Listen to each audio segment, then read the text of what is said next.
Hello বন্ধুরা, আমি অনু update with অনু চ্যানেলে তোমাদের স্বাগত। আমি চলে এসেছি চিনি সিরিয়ালের আপডেট নিয়ে।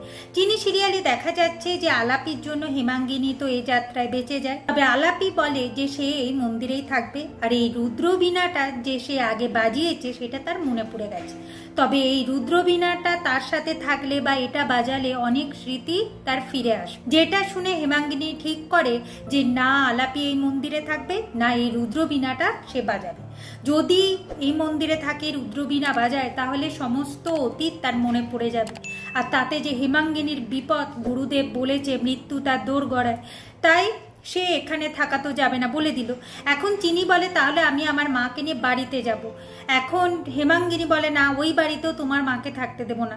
তীর্থ বলে বাড়িটা মায়ের নামে, তুমি জোর খাটিয়ে কিছু করতে পারবে না চিনি। তবে চিনিও চ্যালেঞ্জ জানায় যে আমি ওই বাড়িতে আমার মাকে নিয়ে তুলবই, দেখি কে কি করতে পারে।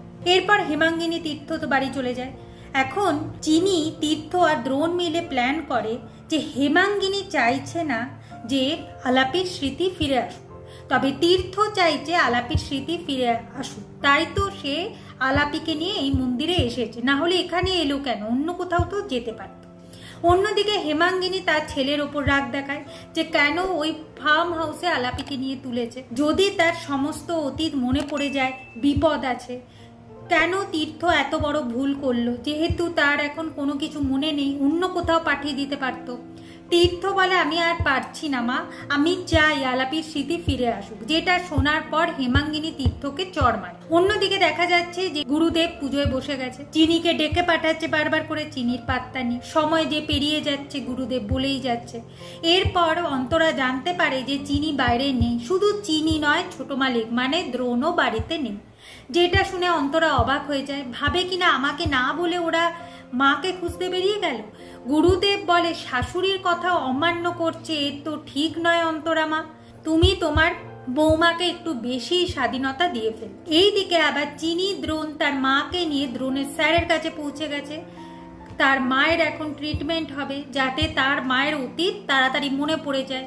মনে পড়ে গেলেই হেমাঙ্গিনীকে তারা শাস্তি দিতে পারবে, আর হেমাঙ্গিনীকে শাস্তি দেওয়ার জন্য দ্রোণ চিনি অলরেডি লেগেই পড়ছে। আগামী পর্বে দেখা যাচ্ছে যে চিনি আর দ্রোণ বাড়ি ফিরে বলে যে কাল তো হেমাঙ্গিনীর জন্মদিন, তাই এই বাড়িতে একটা জলসার আয়োজন করা হয়। রাতের বেলায় 12টা বাজতে না বাজতেই চিনি আর দ্রোণ ঠাম্মির জন্য পায়েস করে নিয়ে যায়। হেমাঙ্গিনী ওই পায়েস কোনোভাবেই খেতে চায় না, বলে কিনা এতে বিষ মেশানো আছে, চিনি আমাকে মেরে ফেলতে। দ্রোণ জোর করে পায়েসটা খাওয়াতে যাচ্ছে, ঠিক সেই সময় চিনি কাইচি বের করে, যে কাইচিটা দেখে হেমাঙ্গিনী ভয় পেয়ে যায়। এভাবেই আজকের পর্বটা শেষ হয়ে যাচ্ছে। আশা করি আজকের পর্বটা তোমাদের ভালো লাগবে। ভিডিওটা দেখবার জন্য আর আপডেট উইথ অনু চ্যানেলের পাশে থাকবার জন্য অসংখ্য ধন্যবাদ।